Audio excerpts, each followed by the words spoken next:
ராமானுஜதயா பாத்திரம் ஞான வைராக்யபூஷணம் ஸ்ரீமத்வேங்கடநாதார்யம் வந்தே வேதாந்ததேசிகம். யோ நித்யமச்யுதபதாம்புஜயுக்மருக்மா व्यामोहतस्तदितराणि तृणाय मेने अस्मद्गुरोर्भगवतोऽस्य दयैकसिन्धोः रामानुजस्य चरणौ शरणं प्रपद्ये. वैशाखे रोहिणी जातं काश्यपान्वयवादितेः इन्दुं श्रीपुण्डरीकांशं गोष्ठीपूर्णमहं भजे. வங்கத்தால் மாமணி வந்தொந்த முன்னீர் மல்லையாய் மதில் கட்சி ஊராய் பேராய் கொங்குத்தார் வளங்கொன்ற இலங்கல் மார்வன் குலவரையன் மடப்பாவை இடப்பால் கொண்டான் பங்கத்தாய் பார்க்கடலாய் பாரின் மேலாய் பணிவரையின் உச்சியாய் பவளவண்ணா எங்குத்தாய் எம்பெருமான் உன்னை நாடி ஏழையேன் இங்கனமே புடி தருகேனே. தொண்டை நாட்டு திருப்பதிகளிலே காஞ்சிபுரம் திவதேசங்களை அனுபவிச்சுட்டு வரோம். மன்னிய பாடகத்துள் எம் மைந்தனை அப்படின்னு திருமங்கையாழ்வாராலே மங்களாசாசனம் பண்ணப்பட்ட திருப்பாடகம் பாண்டவதூதன் எம்பெருமானை அனுபவித்தோம். அவருக்கு அடுத்தபடியாக அவரை போலவே நகரத்திலிருந்து கொஞ்சம் ஒதுங்கி இருக்கக்கூடிய மிக ஏகாந்தமாக இருக்கக்கூடிய சந்நிதியான பவளவண்ண பெருமாள் சன்னதியை அனுபவிக்கப் போகிறோம். அந்த திவதேசத்திற்கு திருப்பவளவண்ணம் அப்படின்னு திருநாமம் அமைந்திருக்கிறது.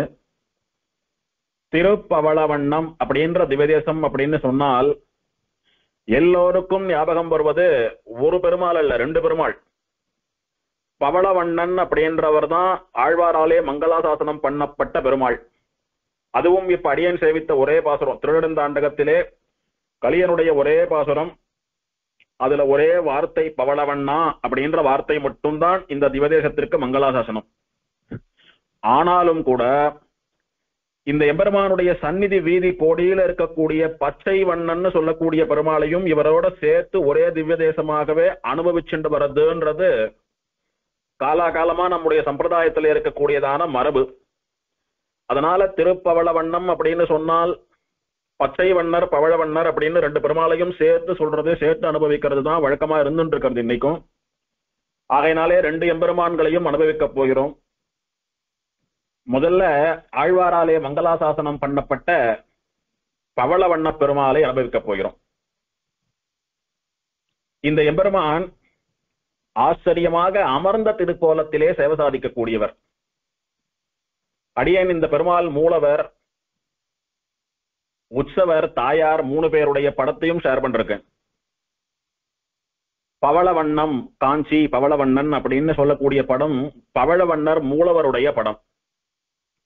பெருமாள் ஆச்சரியமாக அமர்ந்த திருக்கோலத்திலே ஸ்ரீவைகுண்டநாதனாக சேவை சாதிக்கிறார். ஆனா ஒரே வித்தியாசம் என்ன அப்படின்னா, ஸ்ரீவைகுண்டத்திலே பெருமாள் மேல் இரண்டு திருக்கரங்களாலே சங்க சக்கரங்களை ஏந்தி கொண்டிருப்பார். கீழ் இரண்டு திருக்கரங்கள், வலது திருக்கரமானது பெருமாளுடைய வலது திருவடி முட்டியின் மீது தொங்கவிடப்பட்டிருக்கும். இடது திருக்கரமானது பெருமாளுடைய ஆசனமான திருவனந்தாழ்வான் மீது ஊன்றி கொண்டிருக்கும். அப்படி கையை ஊனின்று அழகா இருப்பார் பெருமாள். அந்த கீழ் இரண்டு திருக்கரங்கள் மட்டும் கொஞ்சம் மாறுதலோடு அபயஹஸ்தமாகவும் வரதஹஸ்தமாகவும் சேவை சாதிக்கக்கூடிய வைகுண்டநாதனாக பெருமாள் இங்கே சேவை. இந்த பெருமாள் ரொம்ப பெரிய பெருமாளும் இல்ல, ரொம்ப சின்ன பெருமாளும் இல்ல, ஓரளவுக்கு திட்டமான பெருமாள். ஆனால் நின்று அனுபவித்தா தன்னுடைய பூர்ணமான அழகையும் நமக்கு காட்டித் தரக்கூடிய பெருமாள். சில பெருமாளை எல்லாம் சேவிக்கணும்னு ரொம்ப ஆசையா போவோம். ஆனா அங்க இருக்க சன்னிவேசமோ இல்ல ஜனங்கள் நிறைய வந்துட்டு இருக்கிறதோ அப்படி பல காரணங்கள் பற்றி முழுசா அனுபவிக்க முடியாம போறதுன்றது உண்டு பல நேரங்கள்ல. ஆனால் இந்த எம்பெருமானிடத்திலே அந்த குறை மட்டும் எப்போதும் இருக்காது. பெருமாள் எப்பவும் ஏகாந்தமா தான் இருப்பார். சந்நிதி ரொம்ப காலியா இருக்கும். நிந்து சேவிக்கலாம், யாரும் ஒன்னும் சொல்ல போறது இல்லை. ஒரு 2 நிமிஷத்துல இருந்து 5 நிமிஷம் பெருமாள் முன்னால நின்று அனுபவித்தாலும் கூட பெருமாளுடைய திருமேனி அழகை பூரணமாக அனுபவிக்க முடியும். பெருமாளுடைய திருமுக மண்டலத்திலே, பெருமாளுடைய கண்களிலே ஒரு நல்ல சாந்தம், ஒரு கருணை நிலவும். இந்த பெருமாளுடைய திருமுக மண்டலத்தை உத்து சேவித்தான். பெருமாளுக்கு பவள வண்ணன் அப்படின்னு திருநாமம். வண்ணம் அப்படின்னா நிறம், கலர் அப்படின்னு சொல்றோம். பவள வண்ணம் அப்படின்னா பவழத்தினுடைய நிறம். பவழம் என்ன சேப்பா இருக்கிறதோ அந்த சேப்பு. பவள வண்ணன் அப்படின்னா பவழத்தை போலே சிவப்பாக இருக்கக்கூடிய நிறத்தை உடையவன். நம்ம எல்லாம் மாநிறம், கருப்பு, சேப்புன்னு எல்லாம் சொல்றோமோ இல்லையோ, அந்த மாதிரி மனுஷாலுடைய சேப்புன்னு சொல்லும்படியான நிறமாக இல்லாமல் சாட்சாத் பவழத்தினுடைய சிவப்பிலே இருக்கக்கூடியவன். அத்தனை சிவப்பு இந்த எம்பெருமான் ஆழ்வார் மங்களாதாசனம் பண்றார். எதனால எம்பெருமானுக்கு அந்த திருநாமம் வந்ததுன்னு அனுபவிப்போம். அதற்கு முன்னாலே பெருமாள் இங்கே உபயநாச்சிமாரெல்லாம் இல்லாமல் இவர் மட்டும், பெருமாள் மட்டும் பவளவண்ணனாக அமர்ந்த திருக்கோலத்திலே திருவனந்தாழ்வான்னு சொல்லக்கூடிய ஆதிசேஷன் பெருமாளுக்கு குடைபிடிக்க மேல் 2 திருக்கரங்களாலே சங்க சக்கரங்களை ஏந்தி கொண்டு கீழ் 2 திருக்கரங்களாலே அபயஹஸ்தமும் வரதஹஸ்தமும் காட்டிக்கொண்டு சேவை சாதிக்கிறார் பெருமாள்.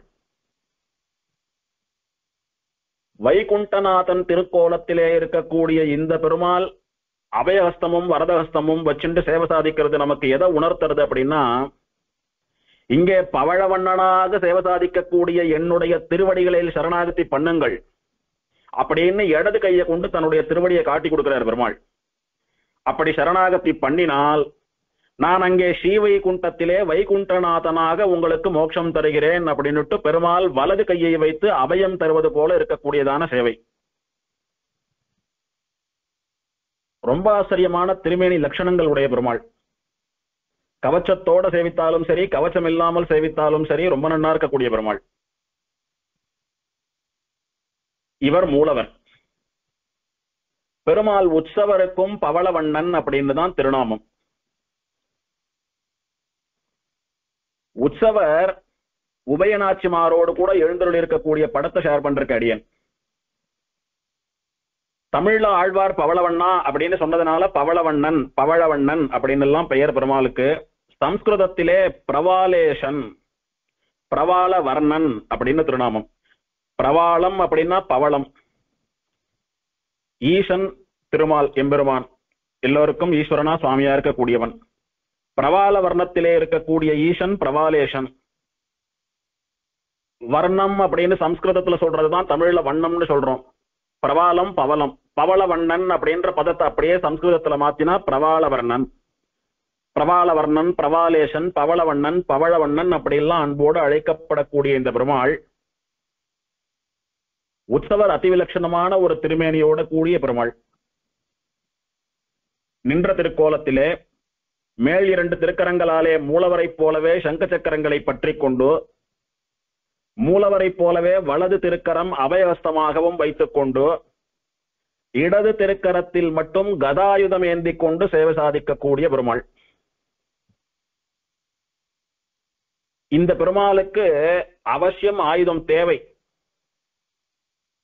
மூலவரான சங்க சக்கரங்களை ஸ்ரீமன் நாராயணன் என்பதற்கு அடையாளமாக ஏந்தி கொண்டு கீழ் 2 திருக்கரங்களை வரதஹஸ்தமும் அபயஹஸ்தமுமா வச்சுருக்கார்.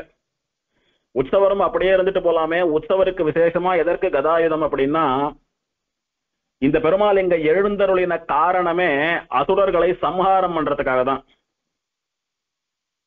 சம்ஹார காரியத்திற்காக வந்ததனாலே துஷ்ட சம்ஹாரம் பண்ணி சாதுக்களை, நல்லவாளை, நல்ல காரியத்தை ரட்சிக்க வேண்டும் என்பதற்காக பெருமாள் ஆயுதம் ஏந்தி கொண்டு வந்தான் இங்கே. ஆக ஒரு துஷ்டனை வதம் பண்ணுவதற்காக வந்த பெருமாளுக்கு நிச்சயம் கதை முதலான ஆயுதங்கள் அவசியம் என்பதை உணர்த்துவதற்காக உற்சவர் கதாயுதத்தோட கூட சேவை சாதிக்கிறார். பெருமாளுடைய திருமுக மண்டலத்தை அப்படி நன்னா ஜூம் பண்ணி சேவித்தோமானா ஒரு பிறந்த குழந்தைய போல இருக்கக்கூடியதான திருமுக மண்டலம். பிறந்த குழந்தைகள்லாம் அப்படி கொட்ட கொட்ட கண்ண மூச்சிலாம் பார்த்துட்டு இருக்காதோ இல்லையோ, பெரும்பாலும் தூங்கிட்டே இருக்கும். அப்படி கண்ண மூடின்னு இருக்கிறச்ச பிறந்த குழந்தை எப்படி இருக்குமோ அந்த மாதிரியான ஒரு முக அமைப்பை உடைய பெருமாள். ஒரு பெருமாளுக்கு ஒரு வித்தியாசமான விலட்சணமான அமைப்புகள்லாம் உண்டு. அதான் அந்த பெருமாளை நன்னா கூர்ந்து கவனிச்சு அனுபவிக்கக்கூடிய அடியவர்கள் எல்லோருக்கும் தெரிந்த விஷயம்தான். புதுசா ஒன்றும் யாரும் சொல்லிட போறதில்லை. அந்த மாதிரி இந்த எம்பெருமான் உற்சவரை அனுபவிக்கிற பொழுது பிறந்த குழந்தையாட்டமா சேவை சாதிக்கிறதுன்றது இவருடைய ஒரு தனிச்சிறப்பு. அப்படி ஆச்சரியமா எழுந்தருளி இருக்கக்கூடிய பெருமாளுக்கு உபயநாச்சிமார்கள் ஸ்ரீதேவியும் பூமிதேவியும் ஒரு திருக்கரத்தாலே புஷ்பத்தை ஏந்தி கொண்டு இன்னொரு திருக்கரத்தை ஆச்சரியமா தொங்க விட்டுண்டு பெருமாள் பக்கத்திலே இருந்து பெருமாளுக்கான பணிவிடைகள் போகங்களை எல்லாம் சமர்ப்பித்துக் கொண்டு போகார்ச்சைகளாக தங்களுடைய கைங்கரியத்தை பண்ணிட்டு இருக்கா. இப்படி ஆச்சரியமா உற்சவர்கள் இருக்கார். அடுத்தபடியா இந்த பெருமாளுடைய தாயாருக்கு இவன் பவள வண்ணன் அப்படின்னா அவள் பவள வள்ளி. பவளத்திலே தயார் பண்ணப்பட்ட கொடியை போல இருக்கக்கூடியவள் அர்த்தம். கொடி எப்படி மெல்லிசா வளைந்து நெளிந்து அழகா இருக்கிறதோ அந்த மாதிரி தாயாருடைய திருமேனி அமைப்பானது கொடி போல வளைந்து நெளிந்து அழகாக இருக்கக்கூடியது. எப்பேற்பட்ட கொடினா பவழ கொடியாம். பவழத்தினாலே தயார் பண்ணப்பட்ட கொடி எப்படி இருக்குமோ அந்த மாதிரி சிவப்போட, அந்த மாதிரி வழவழப்போட, அந்த மாதிரி ஒரு ஆச்சரியமான காந்தி பிரகாசத்தோட கூட இருக்கக்கூடிய தாயார். இவளுக்கும் தமிழ்ல பவளவள்ளி, சம்ஸ்கிருதத்துல பிரவாளவள்ளின்னு திருநாமம். இந்த தாயார் அமர்ந்த திருக்கோலத்திலே மேலிரண்டு திருக்கரங்களாலே புஷ்பத்தை ஏந்தி கொண்டு மூலவரை போலவே, மூலவர் பெருமாளை போலவே கீழிரண்டு திருக்கரங்களை அபயஹஸ்தமாகவும் வரதஹஸ்தமாகவும் வைத்துக் கொண்டு சேவை சாதிக்கக்கூடிய தாயார். மூலவரும் இப்படிதான் இருப்பா. மூலவருக்கும் உற்சவருக்கும் திருமேனி அமைப்பிலே ஒரு வித்தியாசமும் இல்லை, திருநாமத்திலும் வித்தியாசம் இல்லை. மூலவருக்கும் அதே பெயர் தான், உற்சவருக்கும் அதே பெயர் தான். பெருமாளாட்டம் தாயாராட்டம் மூலவர் உற்சவர் ரெண்டு பேருக்கும் ஒரே திருநாமம் தான் இந்த திவ்யதேசத்திலே. இந்த பவளவள்ளி நாச்சியார் தனிக்கோயில் நாச்சியார். அதிகாரார்ச்சைன்னு சொல்லக்கூடிய தனி கோயிலே அதிகாரம் செலுத்தக்கூடிய நாச்சியார். பெருமாள் பவளவண்ணன் ஸ்ரீவைகுண்டநாதனை போல அமர்ந்திருக்கான்னு பார்த்தோமே. எப்படி அமர்ந்திருக்கான்னா மேற்கு பார்த்த திருமுக மண்டலத்தோடு கூட அமர்ந்திருக்கிறான் பெருமாள். மேற்கு பார்த்த மாதிரி எழுதிருக்கார், உட்கார்ந்து இருக்கார், ஆதிசேஷன் மீது அமர்ந்திருக்கிறார். திருவனந்தாழ்வான் அப்படி ஆசனமாக எழுதிருக்கான், அவனுக்கு மேல பெருமாள் உட்கார்ந்து இருக்கார். அதே திருவனந்தாழ்வான் மேல பெருமாள் தலைக்கு மேல குடையாகவும் குடை சமர்ப்பிச்சுட்டோ இருக்கான். சத்திர கைங்கரியம்னு சொல்லக்கூடிய, சத்திர உபசாரம்னு சொல்லக்கூடிய குடையாகவும் மாறி கைங்கரியம் பண்ணிட்டு இருக்கான் திருவனந்தாழ்வான். சென்றால் குடையாம், இருந்தால் சிங்காசனமாம் அப்படின்னு சொல்றது ரெண்டுத்தையும் பண்ணிட்டு இருக்கான். இங்க பெருமாள் இருக்கிறார், அமர்ந்து கொண்டிருக்கிறார், அதனாலே சிங்காசனமாகவும் இருக்கிறான், பெருமாளுக்கு குடையாகவும் இருக்கிறான். அப்படி எம்பெருமானை விட்டு ஒரு க்ஷணகாலம் கூட பிரியாமல் கைங்கரியம் பண்ணக்கூடியதான அந்த அவஸ்தையை இரண்டு விதமான திருக்கோலத்தில், இரண்டு விதமான கைங்கரியத்தில், இரண்டு நிலையில் ஒரே சமயத்தில் பண்ணுவதை இங்கே நமக்கெல்லாம் சொல்லித் தருவது போல திருவனந்தாழ்வானுடைய கைங்கரியம் அமைந்திருக்கிறது. நம்மள சில பேர் சொல்லுவோம், பல பேர் சொல்லுவோம், ஏதான ஒரு காரியம் பண்ணிட்டு இருக்கிறச்ச யாரான வந்து வேற ஏதானும் கேட்டாலானா, நான் இதை பண்ணவா அதை பார்க்கவா, நான் இங்க பண்ணவா உனக்கு சொல்லட்டுமா அப்படின்னு கேட்கறது உண்டு, கோச்சுண்டு. பொதுவா அந்த மாதிரி இருக்கிறது கூடாது. மல்டி டாஸ்கிங்னு சொல்லக்கூடிய ஒரு சமயத்தில் ஒரு 3-4 காரியம் கூட பண்ணலாம், தப்பில்லை. அடியனுடைய வாத்தியார் ஒருத்தர் சொல்லுவார், கிளாஸ் எடுக்கிறச்ச நீங்க எல்லாம் என்ன பண்ணணும் அப்படின்னா, கண்ணு என்ன பார்க்கணும், காது நான் சொல்றதை கேட்கணும், கை நான் சொல்லக்கூடிய நோட்ஸை எழுதணும், மனசு அப்படியே நான் சொல்றதை கிரகிச்சுக்கணும். இந்த 4 காரியத்தையும் பண்ணீங்களானாதான் சொல்ற எனக்கும் சார்த்தகம், கேட்கற உங்களுக்கும் சார்த்தகம். அப்படி இல்லை ஏன்னா தானான்னு கிளாஸ் கேட்டீங்கன்னா நாளைக்கு எக்ஸாம்னா இன்னைக்கு உட்காந்து படிச்சாதான் உங்களால எழுத முடியும், இல்லைன்னா முடியாதுன்னு. அது என்னமோ அடியனுக்கு நல்லா பதிஞ்சு போயிட்டபடினால அப்படியே கவனிச்சு எக்ஸாம் டைம்ல அப்படியே எழுதுறதுன்றது ஒரு வழக்கமா போயிடுது. அந்த மாதிரி லோகத்திலே ஒருத்தரிடத்தில இருந்து ஒண்ணு கத்துக்கிறோம். அந்த மாதிரி கைங்கரியம் கூட எப்படி பண்ண வேண்டும் அப்படின்னு திருவனந்தாழ்வான் லக்ஷ்மணோ லக்ஷ்மி சம்பன்னஹான்னுட்டு கைங்கரிய ஸ்ரீமானான திருவனந்தாழ்வான். கைங்கரியம் அப்படின்னா முதல்ல ஞாபகம் வரக்கூடியது இவரை தான். எந்தெந்த யுகத்திலே எத்தனை விதமா கைங்கரியம் பண்ணினவர் பெருமாளுக்கு. பிராட்டி கூட கொஞ்ச சமயம் பெருமாளோட கோவிச்சுண்டு பூலோகத்துக்கு வந்துடுறா, பொய்க்கோவம் கொண்டு வந்துடுறான்னு பார்க்கிறோம். ஆனா இந்த திருவனந்தாழ்வான் பெருமாளை பிரிஞ்சு ஒரு க்ஷணம் இருந்ததுண்டோ? அப்படி பெருமாளை பிரியாமல் இருந்து கொண்டு ஒரே சமயத்தில் ஆசனமாகவும் குடையாகவும் 2 கைங்கரியத்தை பண்ணிட்டு இருக்கார். அந்த மாதிரி நீங்களும் பெருமாளுக்கு பல கைங்கரியங்களை பண்ணலாம் அப்படின்னு உபதேசிக்கிறது போல இருக்கிறது இந்த பெருமானுடைய திருக்கோலம். தாயார் பவளவள்ளி நாச்சியார சேவிச்சுட்டோம். இங்கே உற்சவருக்கு ஒரு சிறப்பு உண்டு. தாயார் உற்சவருக்கு என்ன சிறப்புன்னா, ஸ்ரீ யந்திரம் அப்படின்னு பெயர். பிராட்டியினுடைய சக்கரத்தை வரைந்து பிரதிஷ்டை பண்ணப்பட்ட யந்திரம்.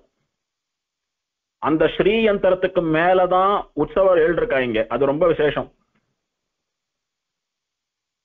அந்த ஸ்ரீ யந்திரம்னு சொல்லக்கூடியதே பிராட்டிக்கு சமானமானதுதான். அந்த ஸ்ரீ யந்திரத்தை பூஜித்தால் அர்ச்சித்தாலே பிராட்டியை அர்ச்சித்ததற்கு சமானம். அதன் மேலேயே உற்சவர் எழுந்தருள் இருக்கா, அதையே ஆசனமா கொண்டு எழுந்தருள் இருக்கான்னு சொல்லும் போது இன்னும் விசேஷம், இன்னும் சாநித்தியம். அந்த ஒரு ஏற்றம் இங்கே உண்டு உற்சவருக்கு. பெருமாள் எழுந்தருள் இருக்கக்கூடியதான விமானத்துக்கு பிரவாள விமானம், பவள விமானம்னு பெயர். பெருமாள் அப்படியே பவள நிறத்திலே இருக்கக்கூடியதனாலே அவனுடைய தேஜஸ் அப்படியே பிரதிபலித்து ரிஃப்ளெக்ட் ஆகி விமானமும் பவள நிறத்திலே சேவை சாதித்ததாம் ஆழ்வாருக்கு. அதனாலே பிரவாள விமானம், பவள விமானம்னு திருநாமம். தீர்த்தம் சக்கர தீர்த்தம். வழக்கம் போல சக்கர தீர்த்தம் அப்படின்னு பெயர் வந்தா என்ன புராணம், என்ன கதை இருக்குமோ அதேதான் இங்கேயும் ஸ்தல புராணத்துல பார்க்கலாம். பெருமாள் யாருக்கெல்லாம் பிரத்யக்ஷம் அப்படின்னா பிருகு மகர்ஷிக்கு பிரத்யக்ஷம், அஸ்வினி தேவர்கள்னு சொல்லக்கூடிய அஸ்வினி தேவதைகளுக்கு பிரத்யக்ஷம். ஆகமம் வைகான சாகமத்தின்படி திருவாராதனங்கள் எல்லாம் நடைபெறக்கூடியதான சந்நிதி. மங்களாசாசனம் சுவாமி திருமங்கையாழ்வார் திருநெடுந்தாண்டகத்திலே ஒரே பாசுரத்தாலே மங்களாசாசனம், அதுவும் ஒரே வார்த்தையாலே மங்களாசாசனம். இப்ப இந்த எம்பெருமானுடைய திருக்கோவில் அமைப்பை பார்த்தோமானால், காஞ்சிபுரத்துக்கு நுழைகிற போது சென்னை ஸ்ரீபெரும்புதூர்லாம் இருந்து காஞ்சிபுரத்துக்குள்ள நுழைகிற போதே முதல்ல காஞ்சிபுரத்துக்குள்ள நுழைஞ்சாலே கண்ணில் படக்கூடிய முதல் திவ்ய தேசம் இந்த எம்பெருமானுடையதுதான். பெங்களூர்ல இருந்து வந்தாலும் சரி, சென்னையில இருந்து வந்தாலும் சரி, காஞ்சிபுரம் நகரத்துக்குள்ள நுழையறச்சையே முதல்ல நமக்கு இடதுபுறத்திலே சேவை சாதிக்கக்கூடியது அந்த வீதி தெரு கோடியில இருக்கக்கூடியதான பவளவண்ண பெருமாளுடைய சந்நிதி. நமக்கு வலதுபுறத்திலே சேவை சாதிக்கக்கூடியது வீதியிலே மெயின் ரோட்லயே இருக்கக்கூடிய பச்சை வண்ண பெருமாளுடைய சந்நிதி. இவாளை சேவிச்சு இவ அனுகிரகத்தை வாங்கிட்டு தான் காஞ்சிபுரத்துக்குள்ளே நுழைய முடியும். திரும்ப காஞ்சிபுரத்துல எல்லா பெருமாள் தாயாரையும் சேவிச்சுட்டு வெளியில வரச்சையும் இவா 2 பேரை சேவிச்சுட்டு இவ அனுகிரகத்தை வாங்கிட்டு தான் வர முடியும். அப்படி ஊர் எல்லையிலேயே இருந்து கொண்டு நம்ம எல்லாம் அனுகிரகிக்கக்கூடிய 2 எம்பெருமான்கள் இவா. அந்த மாதிரியான ஒரு இடத்திலே தெரு கோடியில சன்னதிக்கு முன்னாலே பெரிய புஷ்கரணி, சக்கர தீர்த்தம்னு பெயர். ரொம்ப பெரிய புஷ்கரணி. ஆனால் போராத காலம் அதுல தீர்த்தம் இல்லை. இப்போ புஷ்கரணியினுடைய அடி வரைக்கும் நன்னா தெரியறது, சுத்தம் பண்ணப்படாமல் தீர்த்தம் இல்லாமல் இருக்கக்கூடியதுன்றது மனசுக்கு ஒரு வருத்தமான காரியம். அந்த புஷ்கரணிக்கு எதிர்ப்புறத்திலே, அதாவது சந்நிதி வாசல்ல சந்நிதிக்கு வலதுபுறத்திலே பெரிய மண்டபத்தோடு கூட மணவாள மாமுனிகளுக்கு ஒரு சந்நிதி. இந்த தீர்த்தத்தை கையை கூப்பிண்டு மணவாள மாமுனிகளையும் சேவிச்சுண்டு கோவிலுக்குள்ள போனோமானா கோவில் வாசல்ல 5 நிலை ராஜகோபுரம். ரொம்ப பெருசா இல்லாமல் சின்னதா திட்டமா இருக்கக்கூடியதான ராஜகோபுரம். ராஜகோபுரத்துக்குள்ளே நுழைந்தால் துவஜஸ்தம்பம், பலிபீட்டம் 2ம் சேவை சாதிக்கிறது. விழுந்து தண்டன் சமர்ப்பிச்சுண்டு சன்னதியை பிரதட்சணமா போனோமானா முதல்ல இடது பக்கத்திலே சேவை சாதிக்கக்கூடியது ஆண்டாள் நாச்சியாருடைய சந்நிதி. ஆண்டாள் மூலவரும் உற்சவரும் எழுந்தருள் இருக்கக்கூடிய ஏகாந்தமான சந்நிதி. ஆண்டாள் சந்நிதி வாசல்ல பெரிய மேடை போல இருக்கும், கல்யாண மண்டபம் போல விசாலமா இருக்கும். அங்கதான் பெருமாள் தாயாருக்கெல்லாம் விசேஷமான உற்சவம், திருமஞ்சனம், புறப்பாடு அதெல்லாம் நடந்துட்டு இருந்த காலம். அதை கடந்து இன்னும் கொஞ்சம் தள்ளி போனா யாகசாலை, யாக குண்டங்கள்லாம் இருக்கும். பெருமாளுக்கு பௌத்திரோத்சவம் முதலான உற்சவங்கள், யாகங்கள்லாம் பண்றதுக்கான யாக குண்டங்கள்லாம் இருக்கக்கூடிய யாகசாலை. அதையும் கடந்து போனால் ஆழ்வார்கள் சந்நிதி. அதையும் கடந்து போனால் ராமர், சீதை, லக்ஷ்மணன், ஹனுமன் இவாளுடைய சந்நிதி. அப்படி பிரதட்சிணமா வந்தோமானா மடப்பள்ளி, திருமடப்பள்ளி. திருமடப்பள்ளிக்கு நேர சேவை சாதிக்கக்கூடியது பவளவள்ளி தாயாருடைய சந்நிதி. தாயார் சன்னதிக்கு முன்னாலே ஆச்சரியமாக தாயாருடைய அம்சமாக தாயார் வாசம் பண்ணுவதான வில்வ மரம் இருக்கிறது. அது இன்னும் விசேஷம். தேவப்பெருமாள் சன்னதியில கூட பெருந்தேவி தாயார் சன்னதிக்கு முன்னாலே மடப்பள்ளியை ஒட்டி ஒரு வில்வ மரம் உண்டு. தாயாருக்கு அஷ்டோத்திரம் சொல்லி அர்ச்சனை பண்றச்ச பில்வ நிலையாயை நமஹா அப்படின்னுட்டு வில்வ மரத்தை வசிக்கும் இடமாக கொண்டவளே போற்றி அப்படின்னு சொல்லி அர்ச்சனை பண்றோம். தாயார் ஸ்ரீ மகாலட்சுமி எதிலெல்லாம் வாசம் பண்றான்னு சாஸ்திரம் சொல்லிட்டு வரச்ச பசுவினுடைய பிருஷ்டபாகம், யானையினுடைய முத்தம், ஸ்வர்ணம், தனம், தானியம், சுமங்கலி பெண்களுடைய வகிடு அப்படின்லாம் நிறைய சொல்லிட்டு வரச்ச பிரதானமா வில்வத்தையும் சொல்றது. தாமரை எங்கெல்லாம் இருக்கோ அங்கெல்லாம் தாயார் இருக்கான்னு சொல்றது. பெருமாளுடைய திருமார்பு இதையெல்லாம் சொல்லிட்டு வரச்ச விசேஷமா வில்வம் தாயார் வசிக்கும் இடமாக சொல்லப்படுகிறது. அந்த வில்வ பத்திரங்களை கொண்டு பெருமாளுக்கு அர்ச்சனை பண்ற வழக்கம் இல்லை.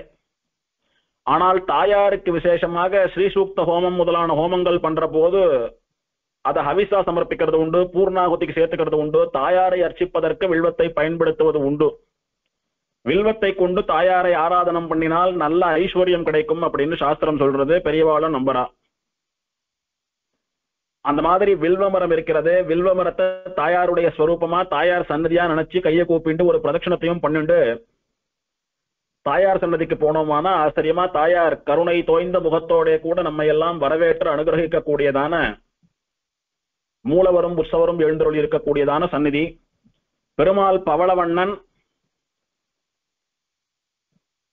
எதிர்ப்புறமா எழுதிருப்பார். பெருமாள் மேற்க பார்த்த மாதிரி எழுதிருப்பார், தாயார் கிழக்க பார்த்த மாதிரி எழுதிருப்பா. இது காஞ்சிபுரம் திவ்யதேசத்துக்கே உரியதான ஒரு சிறப்பு. பெரும்பாலும் எல்லா திவ்ய தேசங்களிலும்னு சொல்லலாம், ஆல்மோஸ்ட் 90% ஆஃப் த திவ்ய தேசங்கள்ல பெருமாளுக்கு வலது புறமா தாயார் சன்னதி இருக்கும். பெருமாள் சன்னதிக்கு வலது புறமா பிராகாரத்திலே தாயார் சன்னதி இருக்கும். பெருமாளும் தாயாரும் ஒரே டைரக்ஷனை பார்த்த மாதிரி தான் இருப்பா.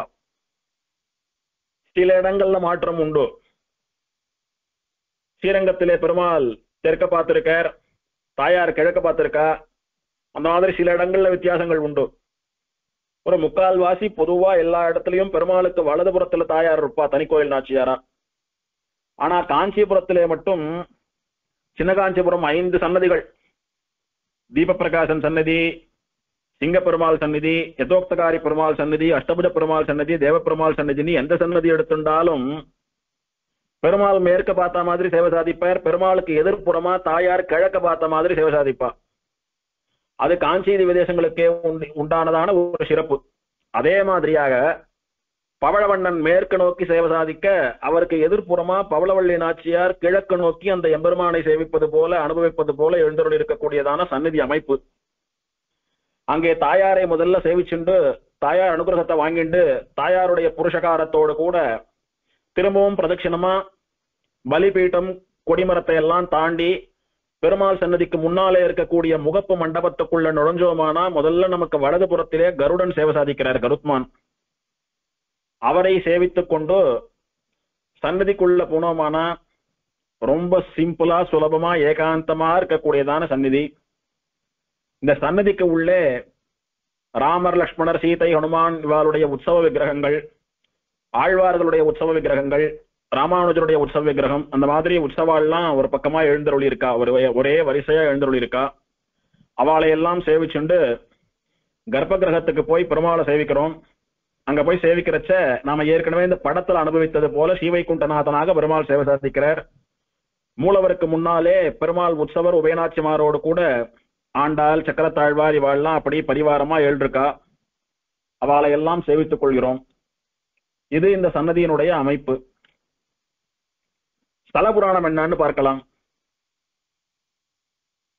சரஸ்வதி தேவியினுடைய கோபத்தாலே உருவாக்கப்பட்ட அசுரர்களை பெருமாள் சம்ஹாரம் பண்ணினார் இங்கே. அதுதான் ஸ்தல புராணம். பிரம்மாவானவர் யாகம் பண்ணி யாகத்துல பெருமாளை பிரத்யட்சமா சேவிக்கணும் அப்படின்னு யாகம் பண்ணணும், அஸ்வமேத யாகம் பண்ணணும்னுட்டு காஞ்சிபுரத்திற்கு வந்தார்.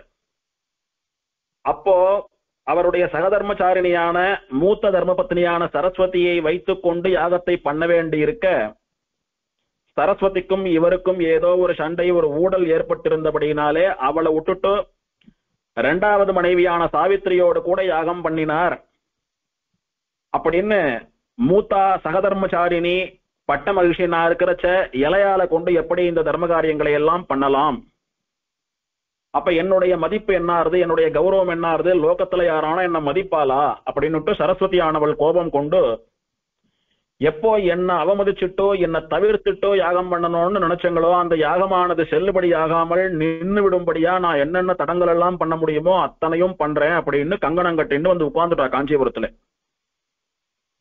ஒன்னு ரெண்டு இல்ல, பல விதங்கள்ல இடையூறு பண்ணினான். கிட்டத்தட்ட காஞ்சிபுரத்துல பாதி பெருமாள் வந்ததே இதுக்காகத்தான். சரஸ்வதியின் இடத்துல இருந்து பிரம்மாவை காப்பாத்தி யாகத்தை நல்லபடியா நடத்தணும்ன்றதுக்காக தான். வெளிச்சம் தெரிஞ்சாதானே யாகம் ஒழுங்கா நடக்கும், இருட்டாக்கிடுறேன் அப்படின்னு காஞ்சிபுரத்தையே இருட்டாக்கிட்டா. பெருமாள் விளக்குழியா வந்து காப்பாத்தினார். யாகம் யாக குண்டம் பிரம்மா எல்லாம் அடிச்சும் போகும்படியா வேகமா வேகவதி நதியா பிரவகிச்சு வந்து அப்படி யாக குண்டத்தோடு கூட சேர்த்து பிரம்மாவை அடிச்சுட்டு போயிடுறேன், யாகம் எப்படி நடக்கிறதுன்னு பார்க்கலான்னு வேகமா அடிச்சுட்டு வந்தா.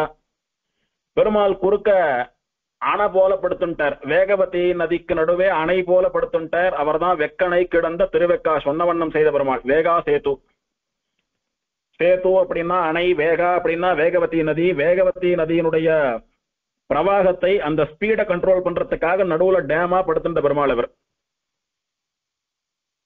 அப்படி பல விதங்கள்ல இடையூறு பண்ணினான். அவள் ஒரு இடையூறு பண்ற போதும் பிரம்மாவானவன் பெருமாளை சரணாகதி பண்ண, பெருமாள் ஒரு திருநாமத்தில் ஒரு திருக்கோலத்தில் ஆவிர்பவித்து அந்த இடைஞ்சலை எல்லாம் தீர்த்து வைத்து நல்லபடியா பிரம்மாவானவன் யாகம் பண்ணி முடித்து அந்த யாகத்தினுடைய பூர்ணாகுதி அக்னியிலிருந்து தேவப்பெருமாள் விமானத்தோடு கூட ஆவிர்பவித்து பிரம்மாவுக்கு அனுகிரகம் பண்ணினார். அப்படின்றதுதான் கிட்டத்தட்ட பாதி திவ்யதேசங்களுக்கும் மேல காஞ்சிபுரத்துல ஸ்தல புராணமா வரப்போறது. இந்த பல முயற்சிகளிலே ஒரு முயற்சியாக யார நம்பியும் பிரயோஜனம் இல்லை, நாமளே காரியத்துல இறங்க வேண்டியதுதான் அப்படின்னுட்டு சரஸ்வதி என்ன பண்ணினா தன்னுடைய தவ வலிமை தன்னுடைய சக்தி முழுக்கவும் பயன்படுத்தி அவளே சில அசுரர்களை சிருஷ்டி பண்ணினான். ரொம்ப மோசமான கொடூரமான சில அரக்கர்களை சிருஷ்டி பண்ணி பிரம்மா பண்ற யாகத்தை நடத்த விடக்கூடாது, அழிச்சுடணும், முடிஞ்சா பிரம்மாவையும் ஏதானும் பண்ணி அந்த யாகத்துக்கு தடங்கள் உண்டு பண்ணுங்கோ அப்படின்னு சொல்லி அனுப்புறா. அந்த ராட்சசாலாம் யாகசாலையை துவம்சம் பண்ணும்படியா பிரம்மாவை ஏதானும் பண்ணிவிடும்படியா ஆவேசமா வரா.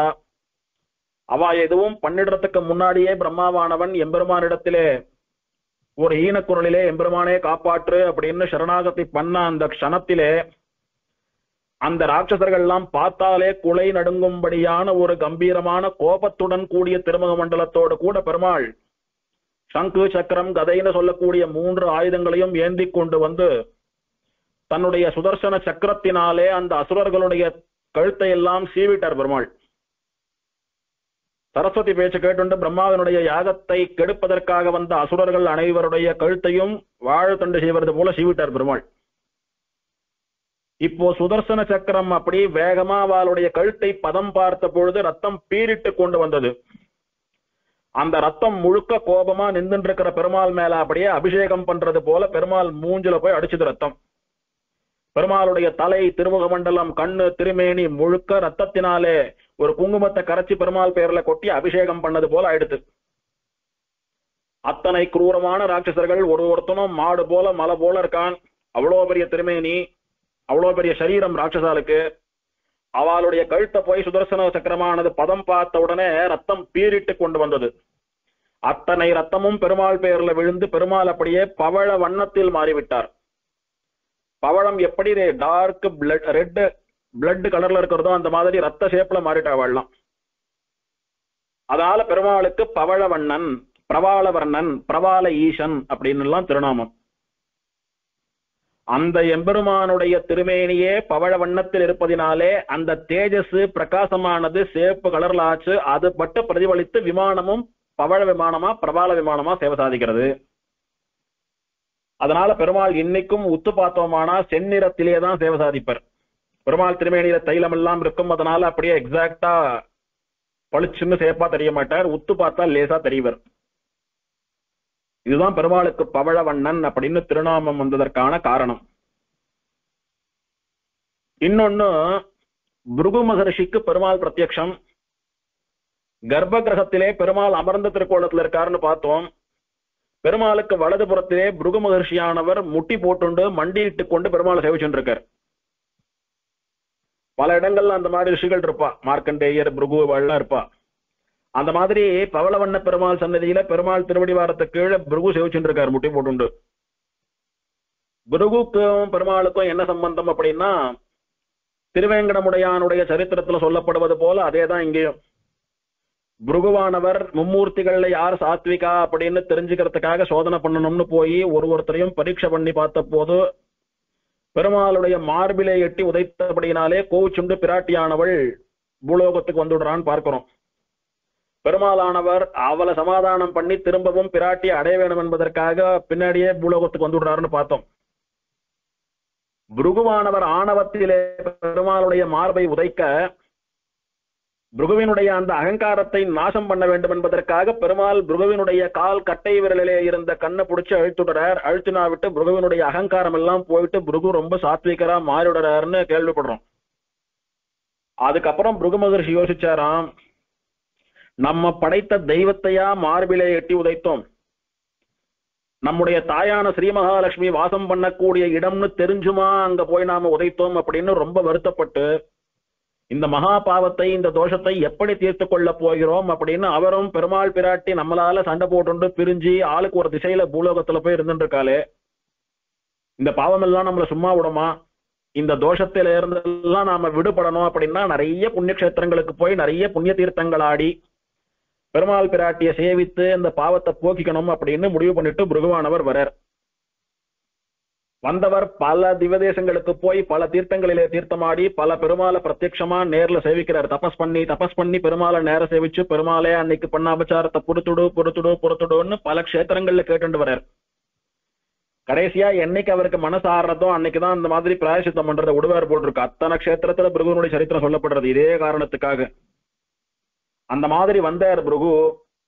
வந்து பார்த்தா பெருமாளுடைய சன்னதி வாசல்ல தீர்த்தம் சக்கர தீர்த்தம்னு பெயர்.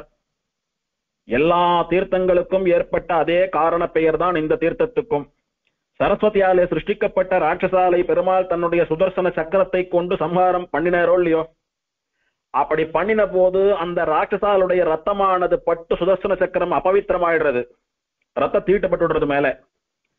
அத ஒரு புண்ணிய தீர்த்தத்தை ஏற்படுத்தியானும் அதை அலம்பிக் கொண்டு திரும்ப சுத்தமாதான் பெருமாளுடைய திருக்கரத்துக்கு போய் சேரணும். அதனால அந்த சக்கரமானது அவளை எல்லாம் சம்ஹாரம் பண்ணிட்டு வேகமா பூமியை போய் ஒரு கீறுறது, ஒரு கோடை போட்டு கீறுறது பூமியை. கீறினா ஜலமானது அப்படியே பூமியில இருந்து பீரிட்டு கொண்டு பிரவகிக்கிறது மேல. அது அப்படியே ஒரு குளம் போல தேங்கி நிற்கிறது. அதுதான் சக்கர தீர்த்தம். சக்கரத்தினாலே நிலத்தை கீண்டு ஏற்படுத்தப்பட்ட தீர்த்தம் சக்கர தீர்த்தம். அப்படி தீர்த்தம் உண்டான உடனே சுதர்சன ஆழ்வான் தன்னை அதிலே அலம்பிக் கொண்டு தான் அதிலே மூழ்கி ஸ்நானம் பண்ணி அவளுடைய ரத்தக்கரையெல்லாம் போகும்படியாக தன்னை சுத்தப்படுத்தி கொண்டு பவித்திரமாகி திரும்பவும் பெருமாளுடைய திருக்கரங்களுக்கு போய் சேர்ந்துடுறான். இதுதான் எல்லா ஊர்லயும் ஏற்படக்கூடிய பெயர் காரணமான சக்கர தீர்த்தம் என்ற இந்த தீர்த்தத்திற்கு பெயர் வந்ததனுடைய வரலாறு. அந்த சக்கர தீர்த்தத்திலே பிருகுவானவர் தினம் தீர்த்தமாடிண்டு இந்த எம்பெருமான் பவளவண்ணனை குறித்து பல காலம் தபஸ் பண்ணி பெருமாள் ஒரு நாள் நேர பிருகுவுக்கு சேவை சாதித்து, உனக்கு என்ன வேணும் அப்படின்னா ரெண்டு காரணம். ஒண்ணு, உம்ம நேர சேவிக்கணும்னு ஒரு ஆசை, சேவிச்சுட்டேன். இன்னொன்னு, உம்மிடத்திலும் பிராட்டி இடத்திலும் அடியேன்பட்ட அவசாரத்தை பொறுத்தருள வேண்டும் அப்படின்னு அந்த அபராத க்ஷமாபணத்தை பிரார்த்திக்க பெருமாளும் பொறுத்தோம், வேற என்ன வேணும் கேளு அப்படின்னா, ஒண்ணுமில்லை, எனக்காக இறங்கி வந்த உன்னுடைய இந்த திருக்கோலத்தை அப்படியே சேவிச்சுண்டு உன் திருவடிவாரத்திலேயே இருக்கணும்னு அவர் பிரார்த்திக்க, அப்படியே நானும் நீயும் இந்த திவதேசத்திலே அர்ச்சாவதாரமா அர்ச்ச ரூபத்துல சேவை சாதிக்கலாம்னு பெருமாள் அனுகிரகம் பண்ண, அர்ச்சாவதாரமா இருக்கக்கூடிய பவளவண்ண பெருமாளுடைய திருவடிவாரத்திலே பிருகுவானவர் அர்ச்சையா இருந்துட்டு கைய கூப்பிண்டு பெருமாளை சேவிச்சுருக்கார் சதா சர்வகாலமும் அப்படின்றது ஸ்தலபுராணம். இது ரெண்டு. மூணாவது, அஸ்வினி தேவர்கள் அப்படின்னு ரெட்டையர்கள், அவா ட்வின்ஸ் மாதிரி. அஸ்வினி தேவர்கள், அஸ்வினி தேவதைகள் எல்லாம் சொல்லுவா. அவ தேவர்களுக்கு வைத்தியர்கள் அப்படின்னு சொல்லுவா. வைத்தியம் பண்ணக்கூடியவாளுக்கெல்லாம் அவ அதிஷ்டான தேவதைகள், அதிதேவதைகள்னு சொல்லுவா. அவ ரெண்டு பேரும் ஏதோ பாவம் பண்ணி அந்த பாவத்துக்கு பிராயசித்தமாக இந்த கஷேத்திரத்துக்கு சக்கர தீர்த்தத்திலே ஸ்நானம் பண்ணி அர்ச்சாவதாரமா எழுந்தருளி இருக்கக்கூடிய பவளவண்ண பெருமாளை குறித்து தபஸ் பண்ணினா, பெருமாள் நேர வந்து சேவை சாதித்தார். சேவை சாதிச்ச உடனே தங்களுடைய பாவம் போகுமாறு பிரார்த்திக்க பெருமாளையும் அப்படியே அனுகிரகிக்கிறார். அப்படி பெருமாளுடைய அனுகிரகத்தினாலே தங்களுடைய பாவம் தோஷமானது நீங்க பெற்று திரும்பவும் தங்களுடைய லோகத்துக்கு போய் சேர்ந்தா அப்படின்னு ஸ்தலபுராணம் தெரிவிக்கிறது. அப்படி அஸ்வினி தேவதைகளுக்கும் இந்த பெருமாள் பிரத்யக்ஷம். இப்படி 3 விதமான ஸ்தலபுராணம் இந்த க்ஷேத்திரத்துக்கு உண்டு. இந்த பெருமாளுடைய அவதாரம்னு பார்த்தால் சித்திரை மாசம் சிரவண நட்சத்திரம், சித்திரை திருவோணத்தன்று இந்த எம்பெருமானுடைய திரு அவதாரம். வைகாசி மாசம் சிரவண நட்சத்திர தன்னைக்கு தீர்த்தவாரி வரும்படியாக பிரம்மோற்சவம் நடந்துன்றது இந்த பெருமாளுக்கு. அது போக பங்குனி மாசத்திலே பவித்ரோத்சவம் இந்த பெருமாளுக்கு. பெரும்பாலும் பவித்ரோத்சவம் ஆவணி, புரட்டாசி, ஐப்பசி, கார்த்திகை இந்த 4 மாசத்துலதான் வரும். மேக்சிமம் ஆவணி தான். அதை தொடர்ந்து 3 மாசங்கள்ல அங்க ஒண்ணு இங்க ஒண்ணுமா நடக்கும். ஆனா வித்தியாசமா பங்குனி மாசத்திலே பவித்ரோத்சவம் இந்த எம்பெருமானுக்கு, மார்கழி மாசத்திலே ஸ்ரீவைகுண்ட ஏகாதசி உற்சவம் இதெல்லாம் விசேஷமா நடக்கிறது உண்டு. இதெல்லாம் இந்த சன்னதியிலே நடக்கக்கூடியதான உற்சவங்கள். சந்நிதி ரொம்ப பெரிய சந்நிதி, ரொம்ப பெரிய சந்நிதி, ரொம்ப பிராச்சீனமான சந்நிதி, எல்லாம் கருங்கல்லினாலே ஏற்படுத்தப்பட்ட கட்டடங்கள். ஆனாலும் சந்நிதிக்கு நிறைய கூட்டம் வரதில்லை, போதுமான வருமானம் இல்லைன்றபடினால சந்நிதியானது எப்பவும் சாதாரணமா தான் இருக்கிறது. பல வருஷங்களா சந்நிதிக்கு திருப்பணிகள் எதுவும் நடைபெறாமல், நிறைய டெவலப்மெண்ட்லாம் இல்லாம, நிறைய உற்சவங்கள்லாம் நடக்காம சாதாரணமா பங்கன் ஆயிட்டு இருக்கக்கூடிய திவதேசங்கள்ல ஒன்னா இந்த திவதேசமும் இருக்கிறது அப்படின்றது இதனுடைய நிலைமை. ஆழ்வாருடைய அனுபவம் அப்படின்னு பார்த்தால் திருநெடுந்தாண்டகத்திலே ஒரே பாசுரத்திலே திருமங்கை ஆழ்வாருடைய மங்களாதாசனம்னு பார்த்தோம். வங்கத்தால் மாமணி வந்துந்து முன்னீர் மல்லையாய் திருக்கடல் மல்லை என்கிற திவதேசத்திலே எழுந்தருளியிருப்பவனே, மதில் கட்சி ஊராய் கல்லிலே இந்த நெடுமதில் சூழ் கட்சின்னு இந்த ஆழ்வார் சொன்னபடிக்கு மதில ஒசந்து பார்த்தாலே அன்னார்ந்து பார்க்கணும், கழுத்து வலிக்கும். அத்தனை பெரிய மதில் தேவப்பெருமாள் சன்னதியோட மதில். அப்படி பெரிய மதில் சுவர்கள் இருக்கக்கூடியதான திருக்கட்சி என்கிற திவதேசத்திலே வசிப்பவனே அப்படின்னு தேவப்பெருமாளை கூப்பிடுறார். பேராய் திருப்பேர் நகரிலே எழுந்தருள் இருக்கக்கூடிய அப்பகுடத்தானே, கொங்குத்தார் வளங்கொன்றை அலங்கல் மார்வன் குளவரையன் மடப்பாவை இடப்பால் கொண்டான் பங்கத்தாய், பார்வதியினுடைய கணவனாக இருக்கக்கூடிய ருத்ரனை உன்னுடைய திருமேனியிலே ஒரு பாகமாக கொண்டவனே, பார்க்கடலாய் திருப்பார்க்கடலிலே சயனித்துக் கொண்டிருப்பவனே, பாரின் மேலாய் எல்லா லோகங்களுக்கும் மேலே வைகுண்டத்திலே பரமபதத்திலே எழுந்தருளியிருப்பவனே, பனிவரையின் உச்சியாய் பத்ரிகாசிரமத்திலே பனிமலைக்கு மேலே எழுந்தருளி சேவை சாதிப்பவனே, பவளவண்ணா பவழ வண்ணத்தில் பவழ நிறத்தில் இருந்து சேவை சாதிக்கக்கூடிய எம்பெருமானே, எங்குற்றாய் எம்பெருமான் நீ எங்க இருக்க? எல்லா ஊர் பெருமாளையும் நினைச்சுக்கிறார் ஆழ்வார். நினைச்சுண்டோ நீ எங்க இருக்க எம்பெருமான்? பெருமாளே நீ எங்க இருக்க? உன்னை நாடி ஏழையேன் இங்கனமே ஒழிதருகேனே. ஒழிதருகேன் அப்படின்னா அலைஞ்சுன்னு இருக்கிறேன்னு அர்த்தம். நீ எங்க எனக்கு எப்ப சேவை சாதிப்பியோன்னு உன்னை சேவிக்கணும்ன்ற ஆசையில ஊர் ஊரா நீ இருக்கிற இடமெல்லாம் போய் அலைந்து கொண்டே இருக்கிறேன். இதுவே என்னுடைய தொழிலா போயிடுத்து. ஏன் அலையிறன் தெரியுமா? ஏழையேன் இங்கனமே ஒழிதருகேனே. ஏழையானபடியினாலே அழைகிறேன். நான் ஏழையா இல்லைன்னா அலைய வேண்டிய அவசியம் இல்லை. ஆழ்வார் ஏழைன்னு எதை சொல்றாரு அப்படின்னா, என்னைக்கெல்லாம் ஆழ்வாருக்கு பெருமாளுடைய சேவை பெருமாளுடைய அனுபவம் கிடைக்கிறதோ அன்னைக்கெல்லாம் ஆழ்வார் பெரிய பணக்காரர். அவரை விட இந்த லோகத்திலே பெரிய பணக்கார யாரும் கிடையாது. நம்ம ஆழ்வார் தெரிவிக்கிறார், உலகில் செல்வர் இப்போது இல்லை நோக்கினோம்.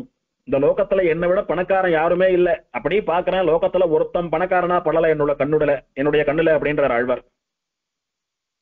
யார் பணக்காரனா? சாட்சாத்தா எம்பெருமானை யார் அனுபவிக்கிறார்களோ, பகவானுடைய சம்பந்தத்தோட கூட எப்போதும் எவன் இருக்கிறானோ அவனே பணக்காரன். கேவலம் அழியக்கூடிய பணம், சொத்து, செல்வம் இதெல்லாம் இருக்கிறவன் பணக்காரன் இல்லைன்னு ஆழ்வார்களுடைய திருவுள்ளம். அந்த மாதிரி இவர் தன்னை ஏழையேன்னு சொல்லிக்கிறது காசு பணம் இல்லைன்றதுக்காக இல்ல. அப்படி சொன்னா உமக்கு என்ன குறை ஆழ்வாரே, நீர் ஏன் ஏழையானோ? நான் இருக்கிறச்ச உம்ம ஏழையா விட்டுடுவேன்னா தோ வந்து சேவை சாதிக்கிறேன்னு பெருமாள் வருவான் அப்படின்னு ஆழ்வார் நான் இருக்கிறச்ச நீங்க ஏன் ஏழையா போனோம்னு பெருமாள் தனக்காக சேவை சாதிக்க வேண்டும் என்பதற்காக தன்னை ஏழையேன் அப்படின்னு குறிப்பிடுறார் ஆழ்வார். இங்கனமே ஒழி தருகேனேன்னு வேற சொல்லிட்டார்.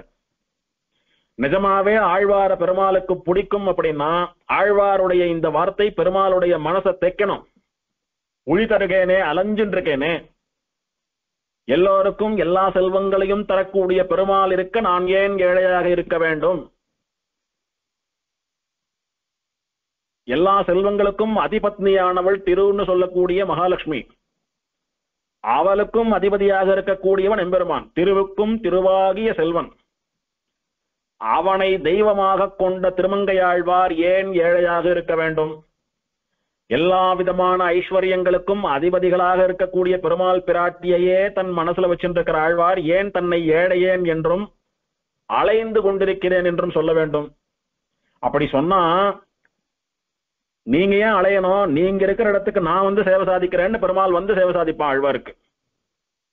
நான் இருக்கிறச்ச உங்களை ஏழையா போக விட்டுடுவேனா? உங்களுக்கு என்ன வேணும்? என்னுடைய சேவை, என்னுடைய தரிசனம் தானே வேணும், இதோ தரேன்னு வருவான் பெருமாள்.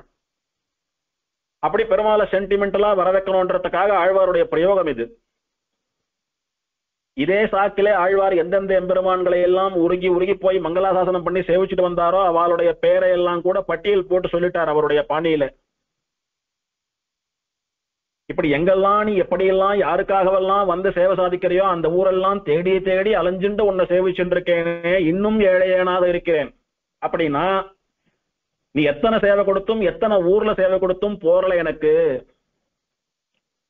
இந்த பாசுரத்துல ஆச்சரியமா ஒன்னு யோசிச்சு பார்த்தோமானா புரியும்.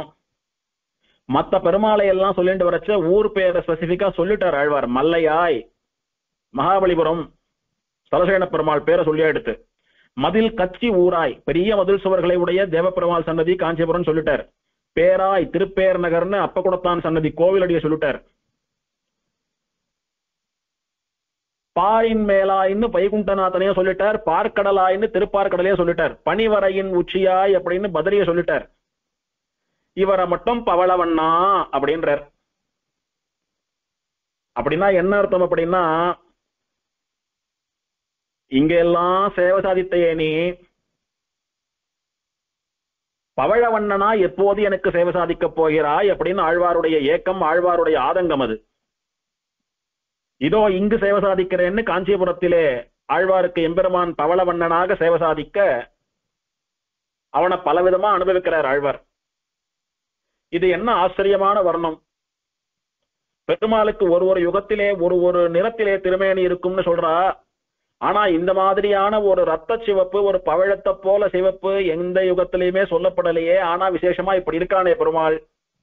அப்படின்னா இந்த மாதிரி ஸ்தல புராணத்திலே அசுரர்களை சம்ஹாரம் பண்ணின போது அவர்களுடைய ரத்தம் பட்டு பெருமாள் பவழ நிறத்திலே இருக்கிறார் அப்படின்றது ஆழ்வார் தன்னுடைய ஞான திருஷ்டியாலே தெரிந்து கொண்டு 4 யுகத்துக்கு 4 வண்ணங்களிலே சேவை சாதிப்பதும் போதவில்லை என்பதற்காக அடியவர்களுக்காக இந்த பவழ வண்ணத்திலே கூட சேவை சாதிக்கிறாயா அப்படின்னு அனுபவிக்கிறார். அப்படி விசேஷமான ஒரு வித்தியாசமான நிறத்திலே சேவை சாதிக்கக்கூடிய பெருமாள் இவர்.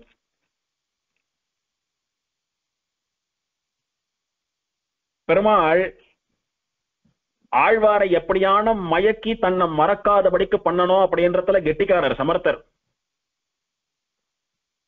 நாமெல்லாம் எத்தனை நேரம் உறுத்து சேவித்தாலும் அத்தனை பவழ சிவப்பு நம்முடைய கண்களுக்கு தெரிய போவதில்லை. ஏன்னா பெருமாள் திருமேனியில தைலம் எல்லாம் சாத்தியிருக்கா, அதனால லேசாதான் தெரியும், நமக்கு ரொம்ப லேசாதான் தெரியும். ஆனா ஆழ்வார் அப்படி அல்லவே, எப்போதும் பெருமாளை தன்னுடைய ஹிருதயத்திலேயே கொண்டிருப்பவரோ இல்லையா ஆழ்வார். அதனால சாட்சாத்தான் அன்னைக்கு அசுர சம்ஹாரம் பண்ணிவிட்டு நின்ற கையோட எத்தனை பவழ சிவப்போடு பெருமாள் சேவை சாதித்தானோ அதே சேவையை ஆழ்வாருக்கு சேவை சாதிக்க ஆழ்வார் அப்படியே இந்த திருக்கோலத்திலே அந்த அழகிலே வியந்து மூழ்கி போறார். இப்படி பவழ நிறத்திலே நான் சேவை சாதித்து உம்முடைய உள்ளத்தை, உம்முடைய இதயத்தை கொள்ளை கொண்ட பின்பு, ஆட்கொண்ட பின்பு நீர் ஏன் ஏழையேன், நீர் ஏன் அலைய வேண்டும், அலைய வேண்டாம் என்பதாக பெருமாள் ஆழ்வாருக்கு பதில் சொல்லி ஆழ்வாரை அணைத்துக் கொள்வதாக அனுபவம். இப்படியெல்லாம் ஆழ்வாருடைய உள்ளத்தை கொள்ளை கொண்ட இந்த பெருமாள் நிச்சயம் நம்மையும் கொள்ளை கொள்ளும்படியாகத்தான் எழுந்தருளியிருக்கிறார். குறிப்பா உற்சவருடைய திருமேனி அத்தனை அழகு, ரொம்ப நேர்த்தியான திருமேனி, அனுபவிச்சு சேவிக்க வேண்டிய திருமேனி.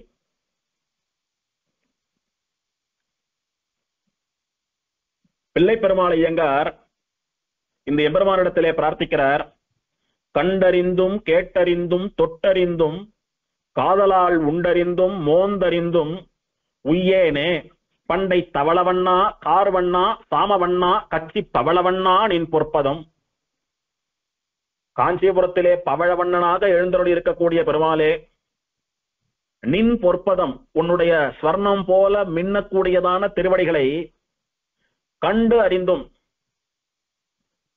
கண்ணால பார்த்து இதுதான் எம்பெருமானுடைய திருவடிகள்னு தெரிஞ்சுட்டோம், கேட்டறிந்தும் இந்த திருவடிகளை தொட்டு சரணாகதி பண்ணினோமானா ஜன்மாவே கிடையாது மோட்சம் அப்படின்னு தெரிஞ்சுட்டோம், தொட்டு அறிந்தும் அந்த திருவடி அப்படியே தொட்டு கண்ணுல ஒத்திண்டு தலையை கொண்டு அந்த திருவடியில வைத்து சரணாகதி பண்ணலாம் அப்படின்னு தொடும்படியா நீ அர்ச்சாவதாரமா வந்து பக்கத்துல நின்னாலும் கூட காதலால் உண்டறிந்தும் அந்த திருவடிகளின் மேல ஏற்படக்கூடிய பக்தி அப்படியே காதலாக முத்தி போய், காதலனும் காதலியும் எப்போதும் ஒருவரை ஒருவர் எப்பாப்பாரு நினைச்சுட்டு இருக்காளோ, எப்படி நினைத்து கொண்டே இருக்கிறார்களோ அதே நினைப்பாவே இருந்துட்டு இருக்காளோ ரெண்டு பேருமே, வேற எதையும் ஞாபகம் வச்சுக்காம உலகத்தை எல்லாம் மறந்துட்டோ, காரியங்களை மறந்துட்டோ, ஆகாரத்தை மறந்துட்டோ, எப்படி சதா ஒருத்தர் மேல ஒருத்தர் அன்பாவே இருந்துட்டு இருக்காளோ அந்த மாதிரி உன்னுடைய திருவடிகளின் மீது எனக்கு காதல் இருந்திருக்க வேண்டும். அப்படி காதலோடு கூட உன்னுடைய திருவடிகளை நான் வாரி விழுங்கி இருக்க வேண்டும்.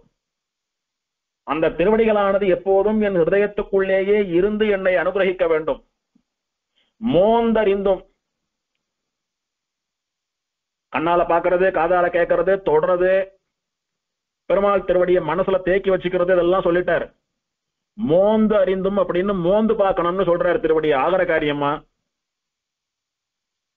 அப்படின்னா எம்பெருமானுடைய திருமேனியிலே எம்பெருமானுடைய திருவடியிலே சமர்ப்பிக்கப்பட்ட புஷ்பமோ திருத்துழாயோ இருக்கு பாருங்க, அதை நுகர்ந்தால் சாதாரணமா இருக்கிறவாளுக்கு வெறும் துளசி வாசனையும் மல்லி புஷ்ப வாசனையும் தான் வருது. ஆனால் ஆழ்வாருக்கு பெருமாள் திருவடிகளிலே சமர்ப்பித்த துளசியையோ புஷ்பத்தையோ மோந்தா சாட்சாத் பெருமாளுடைய திருவடிகளின் வாசனை தெரிகிறதாம். மோந்தறிந்தும் பெருமாள் திருவடியில எதை சமர்ப்பிச்சு கொடுத்தாலும் அதை மோந்து பார்த்தா இது பவழவண்ணன் திருவடி, இது தேவப்பெருமாள் திருவடி, இது வீரராகவன் திருவடின்னு சொல்லிடுவார் ஆழ்வர். அப்படியெல்லாம் இருந்து நான் உய்யவில்லையே அப்படின்னு பிள்ளை பெருமாள் ஐயங்காருடைய ஏக்கம்.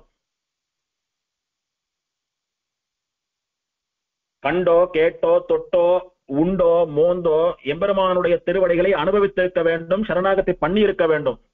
அப்படி பண்ணியிருந்தால் உயிர்ந்திருப்பேன். உயிர்ந்திருப்பேன் அப்படின்னா கடை தேறி இருப்பேன், ஜன்மா இல்லாமல் மோட்சம் போயிருப்பேன். பண்டை தவளவண்ணா கார்வண்ணா சாமவண்ணா அப்படின்னு எல்லாம் சொல்றாரு. இதெல்லாம் என்ன அப்படின்னா பெருமாளுடைய நிறம் ஒரு ஒரு யுகத்துக்கு ஒரு ஒரு நிறத்திலே இருக்கும் அப்படின்னு புராணங்கள்லாம் சொல்றதோ இல்லையோ. கிருதயுகத்திலே பெருமாள் ஸ்வேத வர்ணம் அப்படின்னு சொல்லிட்டு நல்ல பாலினுடைய நிறத்திலே இருக்கிறார், பால் வெள்ளையில இருக்கார் பெருமாள். கிருதயுகத்திலே எல்லோரும் சாத்விகாலா இருக்கிற அப்படின்னால அதை பிரதிபலிக்கும் விதமாக பெருமாள் அப்படியே வெள்ளையா இருந்துட்டு இருக்காருன்னு சொல்றோம். திரேதா யுகத்திலே பெருமாள் ஒரு செம்பொன் நிறத்திலே இருக்கிறார்னு சொல்றோம்.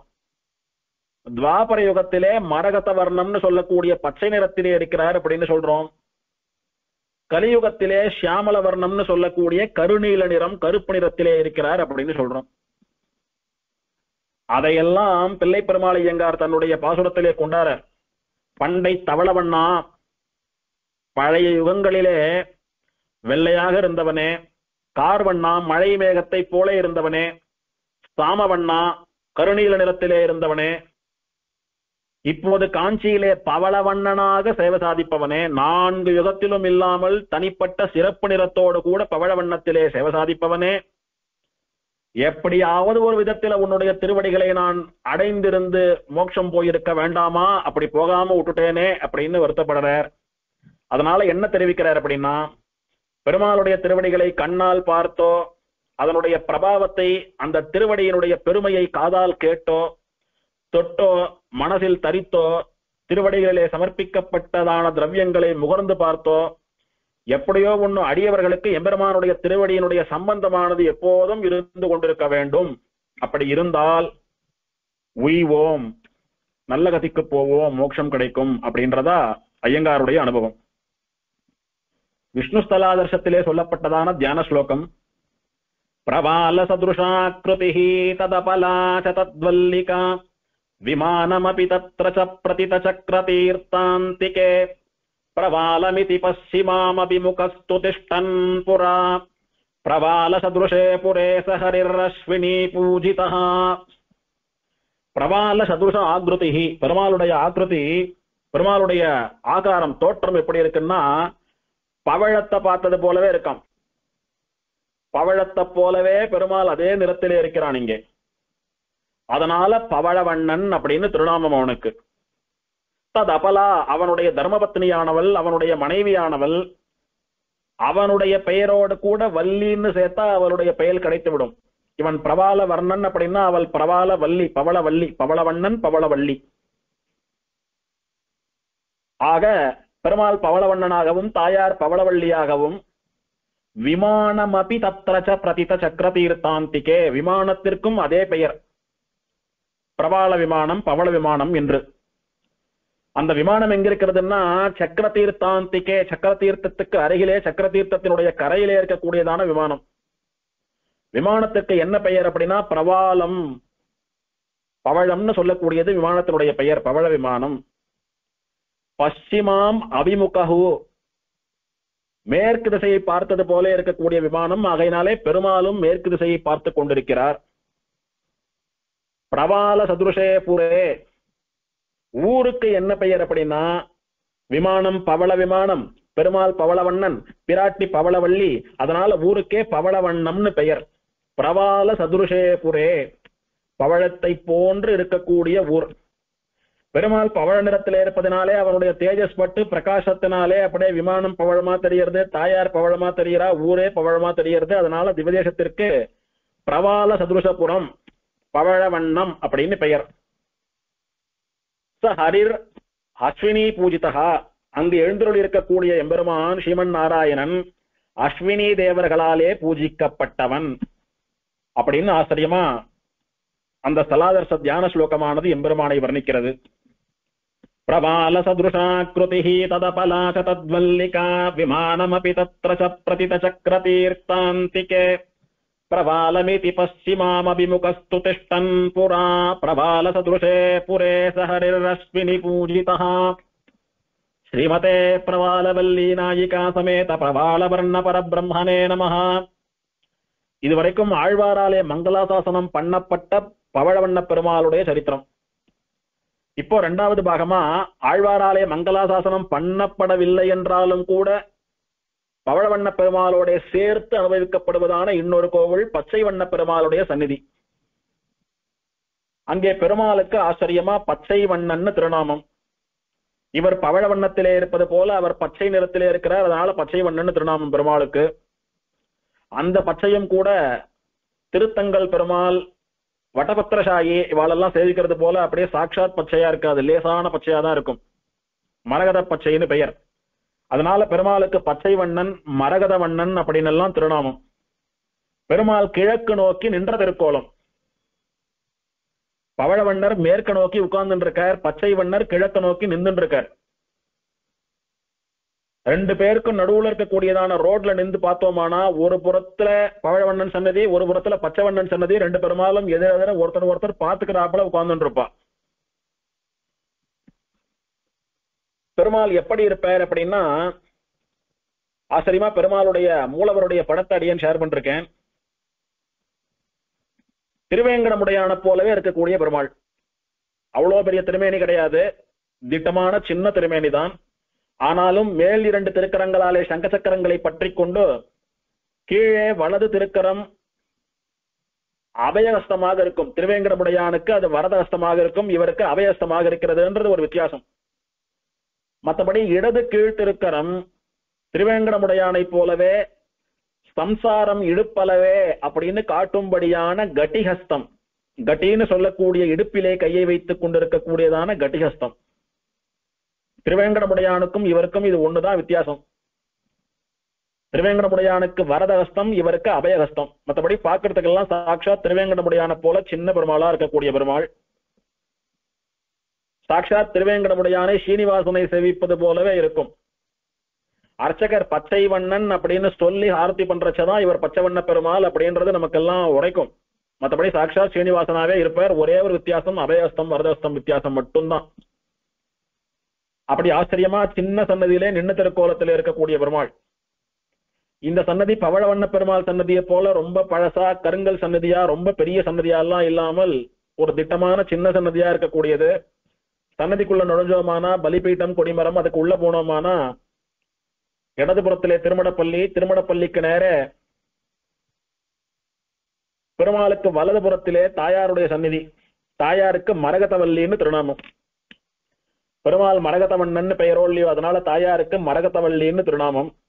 தனிக்கோயில் நாச்சியார் அவளை சேவிச்சுட்டு பிரதட்சணமா சுத்திண்டு வரச்ச வேறு சன்னதிகள் எல்லாம் கிடையாது. நேர திரும்ப பெருமாள் சன்னதி முன் மண்டபத்திற்கு வந்து சேர்ந்தோமானா கருடன் சன்னதி, ஆண்டாள் சன்னதி, உள்ள போனோமானா கர்ப்பகிரகம். கர்ப்பகிரகத்திலே பெருமாள் எழுந்தருளி இருக்கிறார், மூலவரும் உற்சவரும். இந்த படத்துல இருக்கிறது போல மூலவர் பெருமாள் மட்டும் திருவேங்கடமுடையானை போலே நின்ற திருக்கோலம். உற்சவர் ஆச்சரியமா நின்ற திருக்கோலத்திலே உபயநாச்சிமாரோடு கூட எழுந்தருளி இருக்கக்கூடியவரான உற்சவர். உற்சவரை மட்டும் தனியா படம் ஷேர் பண்றேன் அடியேன். நல்ல நீல நிறத்துல பட்டு உடுத்திண்டு தலையில சேப்பு கலர்ல சிக்குத்தாட சாத்தின்னு இருக்கார் பெருமாள்.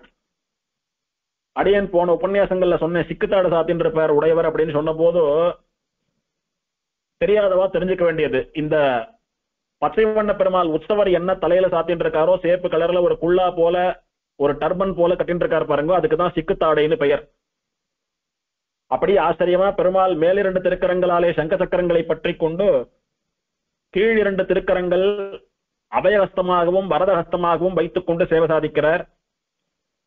குழந்தை போல அப்படி தூக்கி பெருமாள் அப்படி மேல வச்சுக்கலாமா மடியில வச்சுக்கலாமான்னு சொல்வது போல அத்தனை அழகு பெருமாள்.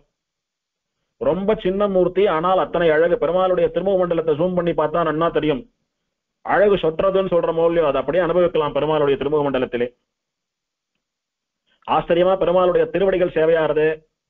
பிள்ளை பெருமாள் ஐயங்கார் சொன்னது போல அந்த திருவடியை கண்டறிந்தோ கேட்டறிந்தோ தொட்டறிந்தோ உண்டறிந்தோ முகர்ந்தறிந்தோ அந்த எம்பெருமானுடைய திருவடிகளிலே சரணாகதி பண்ண வேண்டும் அப்படின்னு நமக்கு ஆசை வரும்படியாக பெருமாள் திருவடியை பலபலான்னு காட்டி நம்மளை ஈர்க்கிறான். அப்படியே பெருமாள் ஆச்சரியமான வரத அபயஹஸ்தங்கள் சங்க சக்கரங்களை ஏந்தி கொண்டு கல்யாண மாப்பிள்ளையா பெருமாள் சேவை சாதிக்கிறார். இது பங்குனி உத்திர தப்ப எடுத்த போட்டோ.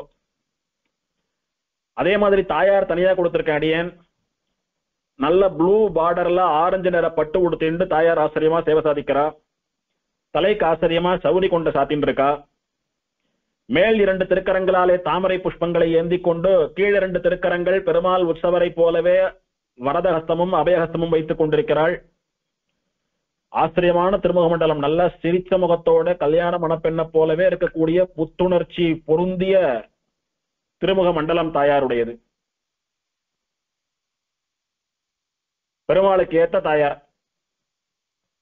பெருமாளுடைய அழகா தாயாருடைய அழகான்னு போட்டி போடும் அளவுக்கு ரெண்டு பேருடைய அழகும் சலித்ததல்ல. மூலவர் தாயாருக்கும் இதே பெயர் தான், மரகதவள்ளின்னு தான் திருநாமம். இதே திருக்கோலத்திலே தான் இருப்பால். மூலவர் உற்சவருக்கு எந்த விதமான மாற்றங்களும் கிடையாது திருமேனியிலோ திருப்பெயரிலோ. இதுவும் தாயார் பங்குனி உத்திரத்தின் போது புதுமண பெண்ணாக இருக்கிற போது எடுத்த படம். ஆழ்வார் மங்களாசாசனம் இல்லைன்னாலும் ஸ்தல புராணம் புராண காலத்து கஷேத்திரம் இல்லை அப்படின்னாலும் ரொம்ப பிராச்சீனமான திவ்ய தேசங்களைப் போலவே பெருமாளும் தாயாரும் ஆச்சரியமான அழகோடு கூட சாநித்தியத்தோடு கூட வரப்பிரசாதிகளாக இருக்கக்கூடியதான ஒரு சந்நிதி இது. ஆழ்வார் மங்களாசாசனம் இல்லையேன்றதுக்காக சேவிக்காம வருவதுன்றது அபச்சாரம்னு சொல்லக்கூடிய அளவுக்கு அத்தாச்சரியமான பெருமாள் தாயார், அத்தனை வரப்பிரசாதிகளிவா. சந்நிதியும் ஏகாந்தமா இருக்கும். சொல்ல போனா பவழவண்ண பெருமாள் திவ்யதேசமாவே இருந்தாலும் திவ்ய தேசம் சேவிக்கணும்னு போறவாதான் அவரை தேடி போய் சேவிக்கிறார். ஆனா நிறைய திவ்ய தேசங்களை பத்தி எல்லாம் தெரிஞ்சுக்காம வரவா ஊர் ஜனங்கள் நிறைய சேவிக்கிறதுக்கு வரவாள்லாம் பவழவண்ணரை விட பச்சை வண்ணரை தான் நிறைய சேவிச்சுட்டு போறா. என்ன காரணம் அப்படின்னா மெயின் ரோட்லயே இருக்கார், வண்டியை விட்டு இறங்கினா உடனே சேவிச்சுடலாம். பவழவண்ணரோ சன்னதி கோடியில போனோம், சன்னதி கோடியில போனோம்.